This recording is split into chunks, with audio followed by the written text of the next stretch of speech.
We bring in now Lucas Tomlinson. He is live outside the White House tonight. Lucas, I'm sure probably a lot of activity in there.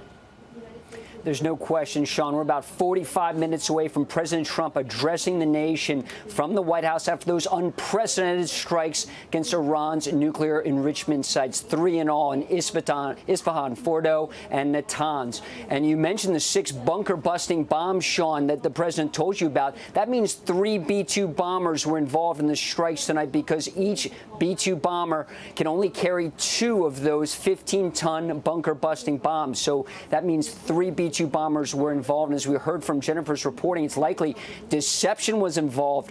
Everyone woke up this morning to chatter about these 6 B-2 bombers flying west over the Pacific, refueling over Hawaii at about 11 p.m. But it's clear now that those were decoys and that another flight of B-2s flew east, likely 3 of them. When you said 6 bunker-busting bombs were dropped, that flight that went east went to the target and annihilated Fordow, as we're hearing, likely destroying Iran's nuclear enrichment program. As you mentioned, for 11 years, President Trump has made clear that Iran will not have a nuclear weapon. That was his red line, and tonight he enforced it. You mentioned the 30 Tomahawks fired from submarines. Of course, an Ohio-class guided missile submarine, the old Ohio-class ballistic missile subs that were converted, Sean, each one carries 154 Tomahawks, so it's likely the strike came from there. Not sure if USS Georgia or Florida is patrolling in the area, but those are converted Ohio-class boats. Of course, attack submarines typically carry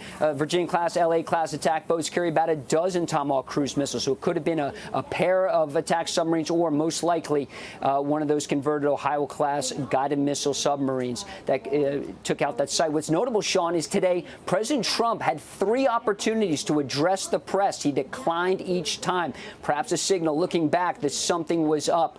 And of course, he always speaks to the press. And also, let's not forget, just a few days ago on Thursday in the White House, Caroline Leavitt at the podium said she had a message from President Trump. She said that a decision on Iran will be made within 2 weeks. And now it is very clear there's a lot of emphasis on the word within, because we're now just 2 days since that statement.